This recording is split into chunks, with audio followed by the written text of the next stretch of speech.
everyone, my name's Liz Coombs and I'm the Head of Talent Brand at Deloitte, and I'm absolutely delighted to invite you to the BUCS Deloitte Leadership Webinar. I'm Karen Rothery, thanks Liz, and I'm Chief Executive of British Universities and Colleges Sport, or BUCS for short. So I'm really looking forward to hearing what Conor's got to say, and my very last job is to welcome Conor O'Shea, who is the Director of Rugby at Harlequins.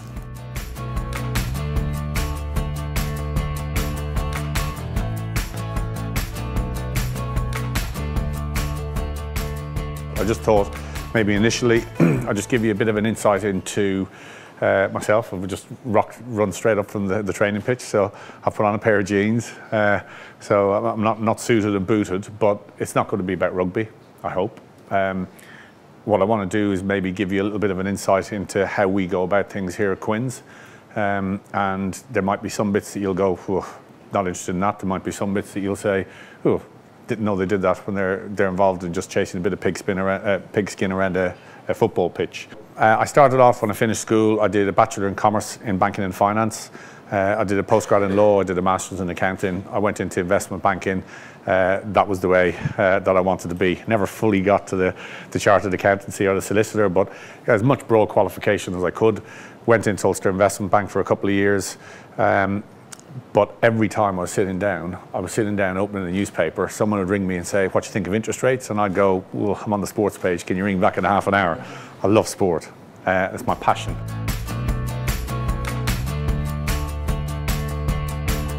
You go to a lot of management schools and they talk about leadership and they talk about selling a vision.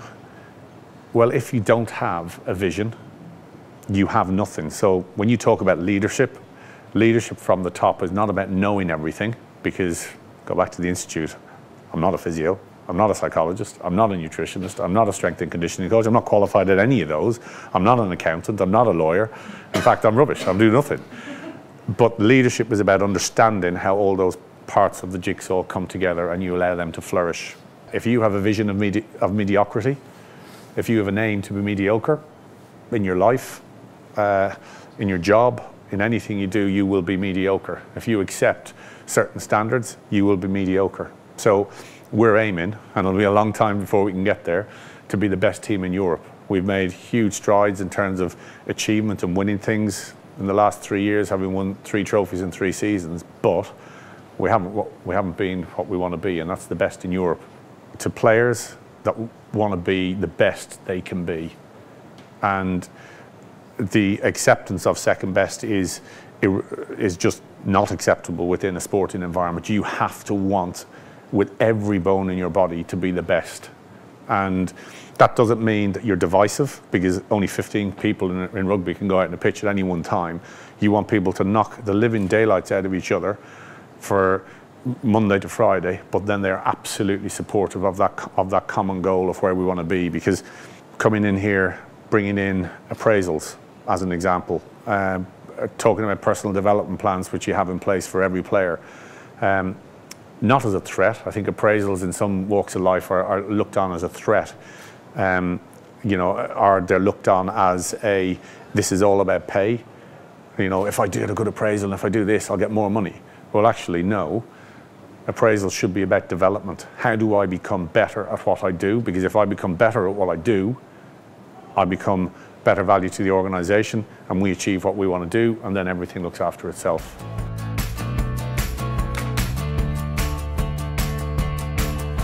Everyone has a different learning and a different way of communicating, and sport is actually, team sport is a massive communication thing. So understanding how we actually work with one another and how different people learn and communicate mightn't be something you think should be top of the agenda, but it's something that's absolutely essential. What is our identity? Very important to have that. So actually, when the times are tough, which they will be, and they always are, I talk about losing 6 games, you can lose a couple of games. Sport is pretty ruthless. You're brilliant, you're terrible. There is no grey area. That you're looking at having a vision. What is leadership? Getting a buy into a vision, which is in every management book, but actually I understood it for the first time when I was in a place that was really in need of leadership. And doing those little extras, because not everything can be coach driven or coach led. It's going back to this thing, create an environment that people want to be the best.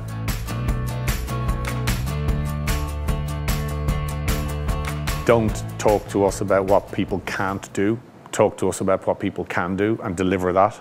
So when you're actually involved in anything, you deliver what gets you to a certain place. Don't all the time look at your weakness and say, I have to get that better, that better, that better, and then you forget about what you're good at, and you don't deliver that. Yes, development is about making some of those things better, but also make sure that you deliver what you are best at, because that's what got you to a certain place in the first place.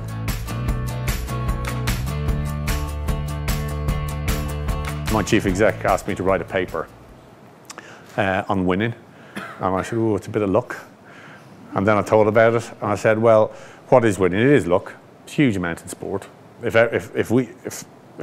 I had the recipe of how you win, then I wouldn't be standing here. I'd be a multi-millionaire and everyone would be winning. There'd be no fun, because sport is about emotion and it's about challenge, and actually the challenge makes the emotion and the success ultimately all the more satisfactory. But what we would look at is, say, track it back. Well, you want to win? Well, you want to win, you hit KPIs. You hit KPIs by delivering your processes. You deliver your processes by getting all those work in place, and the technical, the tactical, the mental, not leaving the lifestyle. But it's almost tracking things back. It's not about the end result will happen if you get all the other building blocks in place.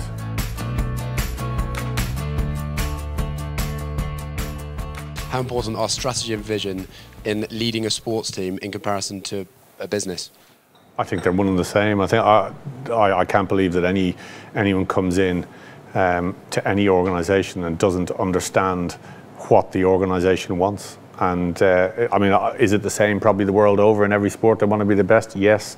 But actually, do people articulate that? So I think it's massive. And then in terms of strategy, well, if you don't know how you're going to get somewhere, you're going to struggle. So I think for me, it's just you can have it, you can talk around it, but I think you need to have something tangible that you can all actually align to, and that's why it's important to have. Even though, as I said, some people might just go in one ear and out the other, there are others that actually will really buy into things like that, and you have to appeal to everybody. Do you have a mentor, and how do you is it important to you to stay up to date in terms of leadership and leadership theories, and how do you do that? Personally, although I've nothing formalised in terms of mentor, I've kept in touch with someone who I really trust, and for probably the last decade, he's a person that I meet once every quarter and sit down and discuss and offload, because it can be a lonely place. Yeah. And I think it's important to be able to have someone you know and trust and will be able to give you some advice. And when I say lonely, it's not lonely, but you can't talk to people as openly, even though we talk about the honesty word. Sure. There's not everything, and sometimes you just need a bit of advice or a bit of a thing to talk about. So yeah, I do have that sort of mentorship, and I know some of the guys, I know the coaches that are doing the program with Deloitte at the moment are really excited what they're doing, and that's something that I'd like to look at as well. What do you believe is the difference between a great leader and a great manager, and potentially open that up to both Liz and Karen? Well, I think we talked about this a bit at the Leadership Academy, didn't we? Where we talked about a leader perhaps providing more of the inspiration and the sort of vision, and really leading from the front is what we talked about. And one of the things that I found fascinating as we've sort of begun this leadership journey and holding events is how leadership styles can be taken from various different spheres. So obviously from the world of business, Martin Hewitt, who did our Leadership Academy, used his military experiences and also his experiences of leading expeditions, and also now we're learning a lot from the world of sport, but how there are common themes about good leaders through that. Yeah, and I think for me, management skills are part of your leadership toolbox, and they have to be augmented by other things like empathy, understanding, a willingness to listen, being able to take decisions under pressure. All of those things are really key to being an effective leader. Your management skills, your ability to make managerial decisions are only a part of that. That's my view anyway.